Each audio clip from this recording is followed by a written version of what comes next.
tinatawag na ano, suso ng bundok ng dalaga. Akitin ko yan! Boy mga guys! Maliligo ka na. Yoko na! Yoko na! Kuya! Kuya! Kuya! Yan na talaga!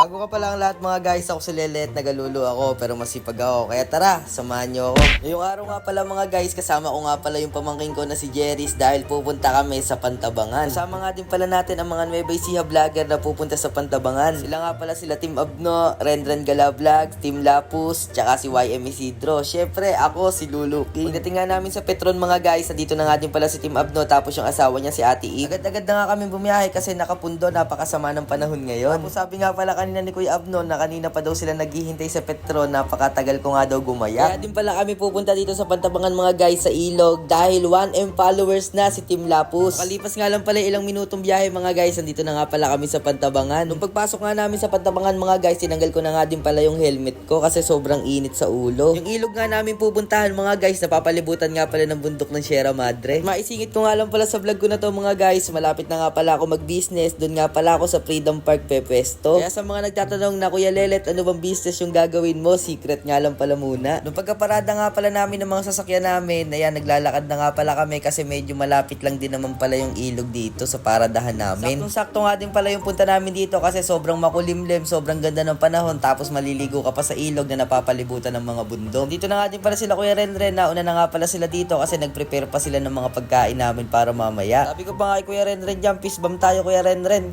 Kacha! Nung pagpasok nga natin dito sa resort mga guys, ayan, may nakakilala pa nga sa atin. Shoutout po sa inyo. Dito na nga din pala sila Ate Bessie, tapos yung asawa ni Kuya Lapus, yung mga anak, yung mga tropa. Ayan, lahat sila. Bahala na kayo dyan!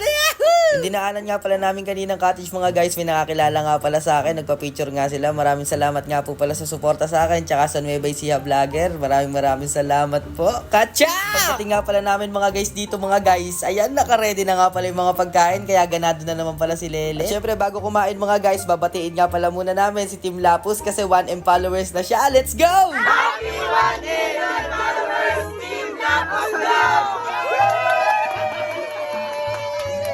At ayun mga guys, pagkatapos nga pala namin batiin si Kuya Lapus, ito na nga pala yung pinakahihintay ko. Kakain na nga pala kami. Si Kuya Renren, gigil na gigil pa nga dyan sa sisig. Siyempre ako mga guys, kumuha na rin ako ng pagkain ko kasi kanina pa talaga ako gutom na gutom. Yung mga dragon ko, mga alaga ko sa tiyan, gigil na gigil. Pagkatapos ko nga kumain mga guys, sinikman ko na nga din pala yung mangga tapos yung alamang ni Kuya Renren. Malayo nga pala kayo sa Rizal o taga Cabanatuan kayo, nagtitinda nga din pala ng mangga si Team Abno. Sa Freedom nga lang pala siya nakapwesto mga guys. Ito nga pala si Kuya Renren, binigyan pa nga pala ako ng kamatis. Maraming salamat nga pala Kuya Renren, igigis ako to sa itlog. Tapos ito mga guys, si Team Abno may dala nga palang melon, binigyan nga din pala ako. Maraming salamat nga pala kuya. At dito mga guys, inaya ko na nga din pala sila maligo dito sa ilog na sobrang lamig ng tubig. Dala ko nga palang salbabida dyan mga guys, hiniram ko na nga lang pala sa bata kanina. Dito nga pala kami nagsimula sa gawin taas na para magpapaanod kami papunta dito sa baba.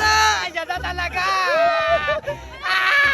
Sobrang saya nga dito mga guys, sa lahat nga pala ng gusto pumunta rito o gusto masubukan yung ginagawa namin na yan. Ito nga lang pala matatagpuan yan sa Pantabangan. Lagi na bagay nga pala to sa mga pamilya, sa magtutropa o sa magjojowa. Lagi ko nga sinasabi sa vlog ko mga guys na kahit anong problema, kahit anong pinagdadaanan mo sa buhay, wag mong kakalimutan ngumiti. At syempre mga guys, wag natin kakalimutan yung Panginoong may kapal. Nung pag-ahon ko nga pala mga guys, ayan, may nakakilala nga pala ulit sa akin mga chikiting. Lagi nga daw nila napapanood yung nanguhuli ko ng isda. Maraming salamat nga pala sa suporta. Lagi ko lang kayong sasayahin. Sinulit ko na nga din pala yung pagpunta dito namin sa ilog. Kasama ko pa si Kuya Abno. Ayan, naglangoy kami na naglangoy. Sumakay kami sa salbabida. Kung medyo dumidilim na nga din pala mga guys, umahon na nga din pala ako kasi magbabanlaw pa ako. Tapos malayo pa yung uwian namin sa Cabanatuan. Hanggang dito na nga lang pala mga guys. Maraming salamat nga pala sa panonood. Kacha! Hanggang dito na nga lang pala. Maliligo na kami. Magpapalit.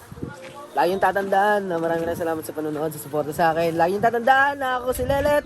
Nagalulu ako pero masipag ako. Let's go!